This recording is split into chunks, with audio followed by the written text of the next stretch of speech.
Hello बच्चों, आपका स्वागत है आपके अपने YouTube चैनल गुरुकुल एकेडमी पर। बच्चों, आज के वीडियो में हम प्रश्नावली 9.1 के क्वेश्चन नंबर 4 और क्वेश्चन नंबर 5 को देखने वाले हैं, तो वीडियो को अंत तक जरूर देखिएगा।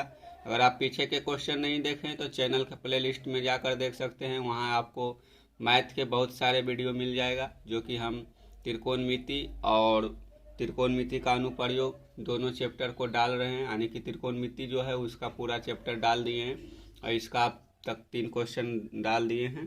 और आज के वीडियो में हम क्वेश्चन नंबर 4 और क्वेश्चन नंबर 5 को सॉल्व करने वाले हैं। तो चलिए देखते हैं क्या है क्वेश्चन।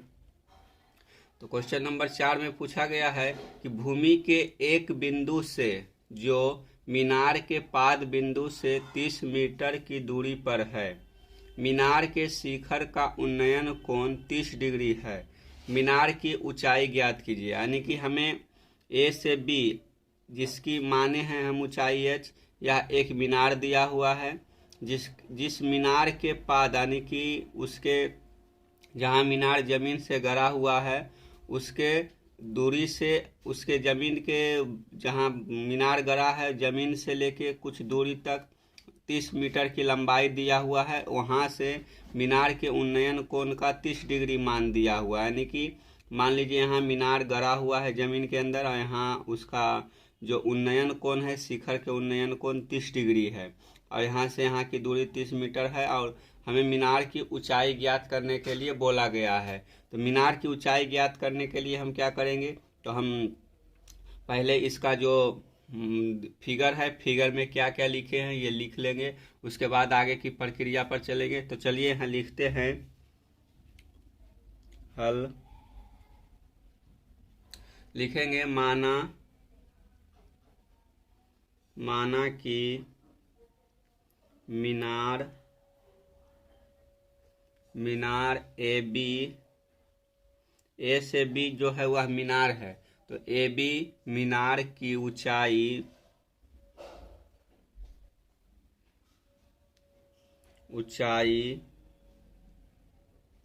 मीनार की ऊंचाई बराबर एच माने हैं, तो यहाँ एच लिख लेंगे, एच मीटर। उसके बाद आगे क्या दिया हुआ है, तो आगे हमारे जो बिंदु सी है लिखते हैं बिंदु सी से मीनार के पाद बिंदु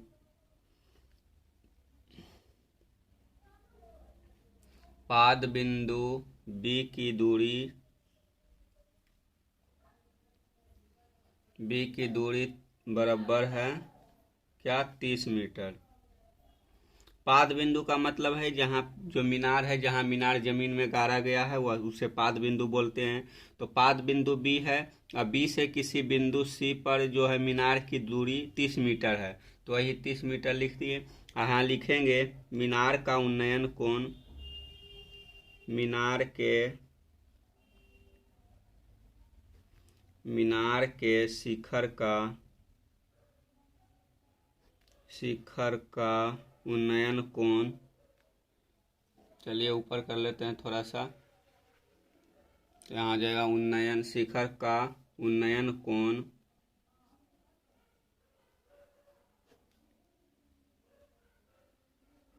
कोण बराबर हो जाएगा 30 डिग्री। ठीक है, इतना लिख लिए। अब आगे हमको ये जो त्रिभुज ए बी सी बना है इसको एच निकालने के लिए हमको tan थीटा का प्रयोग करना पड़ेगा, क्योंकि हमको जो ऐसा फार्मूला यूज करना है जिसमें बेस हो और जिसमें हाइट हो। तो इस जो बेस और हाइट वाला जो युग्म है वह tan थीटा में होता है।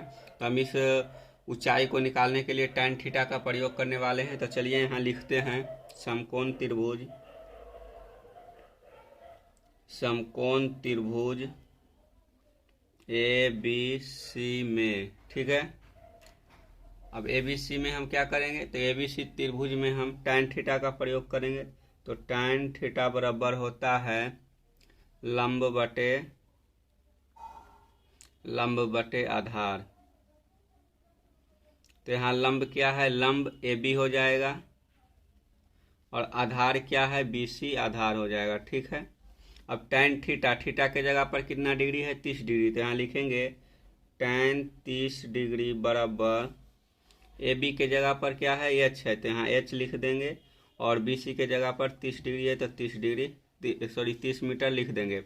अब tan 30 डिग्री का मान कितना होता है, तो यहाँ लिख लेंगे यह tan 30 डिग्री का मान होता है 1/√3, तो यहाँ 1/√3 लिख लिए।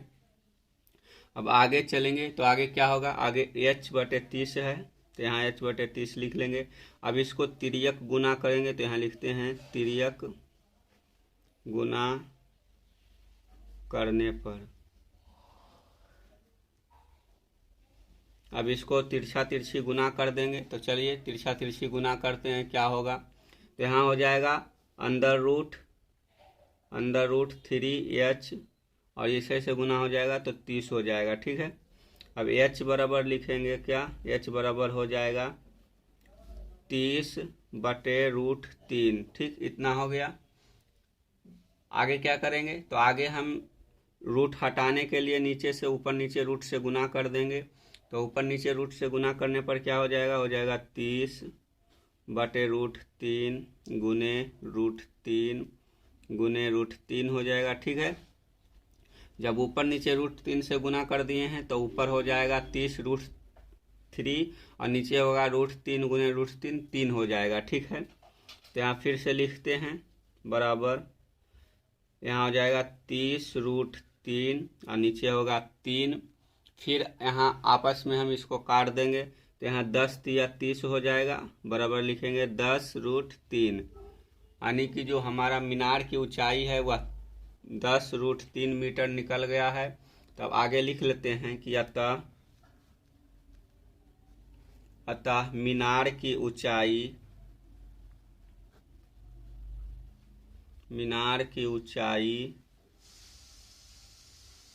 h बराबर हो जाएगा 10√3 मीटर। ठीक है, इतना हो गया। तो आप क्वेश्चन को अच्छी तरीके से समझ लिए होंगे, फिर से चलिए देख लीजिए किस प्रकार से हम बनाएं। तो पहले जो त्रिभुज में दिया हुआ है यहाँ हम लिख लेंगे, यानी कि क्वेश्चन से ही हम इसको बनाए हैं, जो क्वेश्चन में दिया हुआ है उस अनुसार से ही फिगर बनाए हैं। तो आप अपने कॉपी में इस फिगर को जरूर बनाइएगा। फिगर बना लेने के बाद आपको यहाँ जो लिखना है कि माना कि मीनार की ऊंचाई ए बी है जिसकी ऊंचाई h मीटर है, तो आप भी इतना लिख ही सकते हैं, और तथा लिखेंगे कि बिंदु सी से मीनार के पाद बिंदु बी की दूरी 30 मीटर है, तो यहाँ क्वेश्चन में 30 मीटर दिया हुआ है। उसके बाद मीनार के शिखर का उन्नयन कोण 30 डिग्री, जो कि आपको यहाँ मिल जाएगा क्वेश्चन में, मीनार के शिखर का उन्नयन कोण 30 डिग्री है, तो वही लिख दिए। अब इस समकोण त्रिभुज में हम जो करने वाले हैं, इसके सहयोग से हल करने वाले हैं, तो उसको लिख दिए कि समकोण त्रिभुज ABC में, यानी कि इसी त्रिभुज से हम इसका h का ऊंचाई निकालने वाले हैं। तो हमको निकालना है लंब, और लंब निकालने के लिए हम क्या करेंगे, तो tan थीटा का प्रयोग करेंगे। तो tan थीटा का प्रयोग हम क्यों किए, तो tan थीटा का प्रयोग इसलिए किए कि हमको त्रिभुज में आधार दिया हुआ है और लंब निकालना है, तो त्रिकोणमितीय अनुपात में लंब बटे आधार tan थीटा में ही होता है, तो इसलिए हम tan थीटा का प्रयोग किए हैं। यहाँ लंब के जगह पर AB दिया हुआ है और आधार के जगह पर BC दिया हुआ है, और थीटा के जगह पर अभी हम लिखे थे 30 डिग्री, यहाँ हो जाएगा tan 30 डिग्री बराबर h/30, इसका तिर्यक गुना कर दिए, तिरछा तिरछी गुना, तो यहाँ हो जाएगा √3h, यहाँ हो जाएगा 30। उसके बाद h का मान निकल जाएगा कितना, 30/√3। नीचे से √3 को हटाने के लिए हम √3 से ऊपर नीचे गुना कर दिए, तो हमारा आंसर आ गया 10√3, जो कि मीनार की ऊंचाई है। इस प्रकार से हम इस क्वेश्चन को सॉल्व कर लिए हैं। तो आशा करते हैं आपको यह क्वेश्चन बिल्कुल अच्छे से समझ में आया होगा। अगर क्वेश्चन समझ में आया हो तो वीडियो को लाइक कर दीजिए और अपने दोस्तों के साथ वीडियो को जरूर शेयर कीजिए। अगर चैनल पर नए हैं तो चैनल को सब्सक्राइब करके बेल आइकन दबा लीजिए, ताकि आपको इस प्रकार के वीडियो का नोटिफिकेशन मिलता रहे और आप अच्छी तरीके से आप अपनी तैयारी कर सकेंगे। तो चलिए अब देख लेते हैं क्वेश्चन नंबर 5, उसमें क्या पूछा गया है। चलिए बच्चों देख लेते हैं क्वेश्चन नंबर 5। तो यहाँ क्वेश्चन नंबर 5 में पूछा गया है कि भूमि से 60 मीटर की ऊंचाई पर एक पतंग उड़ रहा है। पतंग में लगी डोर को अस्थायी रूप से भूमि के एक बिंदु से बांध दिया गया है। भूमि के साथ डोरी का झुकाव 60 डिग्री है।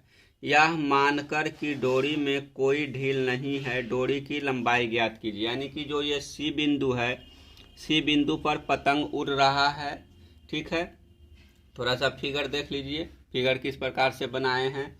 तो ये जो सी बिंदु है, यहाँ मानिए कि पतंग उड़ रहा है और पतंग से जमीन की जो ऊंचाई है वह 60 मीटर है, और यह यहाँ पतंग के जो धागा है वहाँ बिंदु ए पर बांधा हुआ है। इस बिंदु से और पतंग के जो ऊंचाई पर जो उड़ रहा है उसके बीच का जो एंगल है वह 60 डिग्री दिया हुआ है।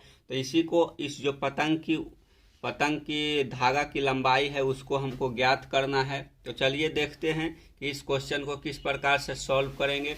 तो पहले जो हमको त्रिभुज बनाने में जो जो चीज़ का हम सहायता लिए हैं उसको यहाँ क्वेश्चन में लिख लेंगे। तो यहाँ लिखेंगे क्या, यहाँ हल लिखेंगे।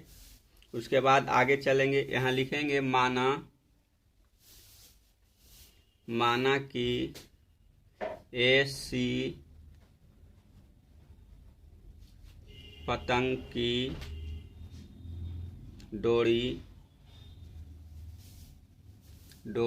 है जिसकी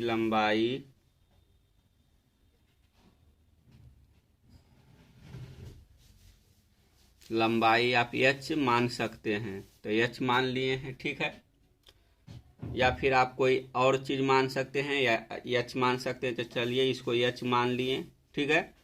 इसको h मान के निकाल लेंगे। तो आगे लिखेंगे, जो इतना तो हम इसको h माने हैं और हमको 60 मीटर दिया हुआ है। तो लिखेंगे जमीन से पतंग की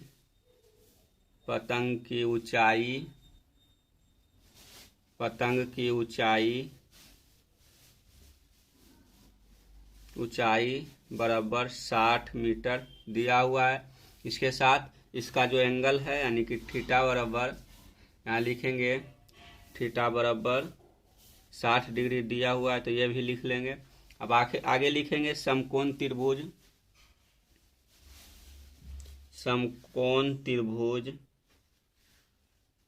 ABC में, अगर आप अपने क्वेश्चन में इतना 2-4 लाइन लिख देते हैं तो आपके क्वेश्चन बहुत ही सुदृढ़ बन जाएगा। और जो क्वेश्चन जांचने वाला होगा, आपको अगर 5 नंबर का क्वेश्चन है तो 5 नंबर जरूर मिलेगा। आप भी इस प्रकार से बनाइए और इस फिगर को जरूर ड्रॉ कीजिएगा ताकि आपको क्वेश्चन बनाने में भी समझ में आएगा। तो चलिए हम h निकालने के लिए किसका प्रयोग करने वाले हैं। तो यहाँ हमको इसका लंब दिया हुआ है और कर्ण निकालना है। तो लंब और कर्ण साइन थीटा में आता है। तो हम यहाँ साइन थीटा का प्रयोग करने वाले हैं। तो यहाँ लिखेंगे साइन थीटा, ऊपर कर लेते हैं। उसके बाद लिखते हैं साइन थीटा बराबर हो जाएगा, साइन थीटा बराबर होता है लंब बटे कर्ण। यहाँ लंब के जगह पर आपको C, B और C मिल जाएगा और इसके स्थान पर, कर्ण के स्थान पर AC मिल जाएगा, ठीक है। अब यहाँ लिखेंगे साइन थीटा बराबर हो जाएगा BC के जगह पर 60 मीटर है तो यहाँ 60 मीटर लिख लेंगे, और AC के जगह पर H लिखा है तो H लिख लेंगे, और थीटा के जगह पर 60 डिग्री लिखा हुआ है तो इसका भी अब प्रयोग करेंगे। तो साइन 60 डिग्री बराबर हो जाएगा 60 बटे H, ठीक है। अब आगे लिखेंगे साइन 60 डिग्री का मान होता है √3/2। तो यहाँ √3/2 हो जाएगा और बराबर हो जाएगा 60 मीटर बटे H हो जाएगा। फिर हम यहाँ तिर्यक गुना करेंगे तो लिख देते हैं तिर्यक गुना करने पर, ठीक है। अब इसका हम तिर्यक गुना करने वाले हैं। तो तिर्यक गुना करेंगे तो क्या हो जाएगा, तो यहाँ हो जाएगा H बराबर हो जाएगा H √3 हो जाएगा, इधर हो जाएगा 120, यानी कि 60 गुने 2 120 हो जाएगा, ठीक है। अब आगे H बराबर क्या हो जाएगा, तो आगे H बराबर हो जाएगा 120 बटे √3 हो जाएगा। यहाँ √3 को हटाने के लिए हम तिर्यक यहाँ पर √3 से मल्टीप्लाई कर देंगे।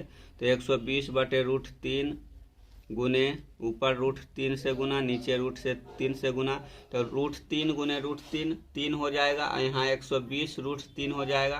तो यहाँ लिखेंगे 120 √3 और नीचे हो जाएगा 3। तो यहाँ 3 से जब 120 को काट देंगे तो क्या हो जाएगा, यहाँ 40 हो जाएगा। तो यहाँ हो गया 40 √3, यानी कि आंसर हमारा H निकल गया 40 √3। तो यहाँ अब लिख देंगे कि अतः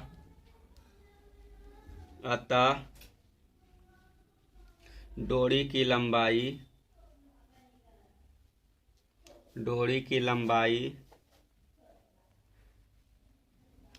लंबाई बराबर हो गया 40 √3 मीटर। ठीक है, इतना हो गया हमारा जो 2 क्वेश्चन था, क्वेश्चन नंबर 4 और 5 आज के वीडियो में सॉल्व कर लिए। तो आप चलिए फिर से क्वेश्चन देख लीजिए। जो क्वेश्चन यहाँ पूछा गया था, क्वेश्चन में पूछा गया था कि आप पतंग की डोरी की लंबाई ज्ञात कीजिए। डोरी की लंबाई ज्ञात करने के लिए हम यहाँ साइन थीटा का प्रयोग किए हैं और जो त्रिभुज बनाए हैं, त्रिभुज में जो लिखना था वो लिख लिए हैं। हम पतंग की डोरी की लंबाई h मान लिए हैं और पतंग की ऊंचाई जमीन से 60 मीटर दिया हुआ है और थीटा की जगह पर यानी कि 60 डिग्री का एंगल बन रहा है, ये लिख दिए हैं। जमीन के साथ जो पतंग की रस्सी है उसका 60 डिग्री का कोण बन रहा है। और यहाँ साइन थीटा का प्रयोग किए हैं h निकालने के लिए। उसके बाद आगे हम सॉल्व किए हैं। अब आगे की प्रक्रिया देख सकते हैं। अगर आप क्वेश्चन को अच्छी तरीके से समझ लिए हैं तो अपने से फिर से एक बार बनाने का ट्राई कीजिएगा, कोशिश कीजिएगा कि देखिएगा कि अपने आप से बन रहा है कि नहीं।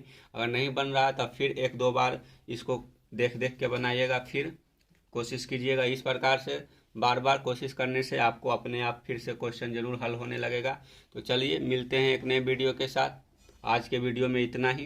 अगर वीडियो पसंद आया हो तो दोस्तों के साथ शेयर कीजिए और वीडियो को लाइक कीजिए और चैनल पर नए हैं तो चैनल को जरूर सब्सक्राइब करके सपोर्ट कीजिए ताकि अपना भी फैमिली बढ़ सके और अधिक से अधिक लोगों तक या सहायता के रूप में पहुंच सके। तो चलिए मिलते हैं एक नए वीडियो के साथ, तब तक के लिए धन्यवाद।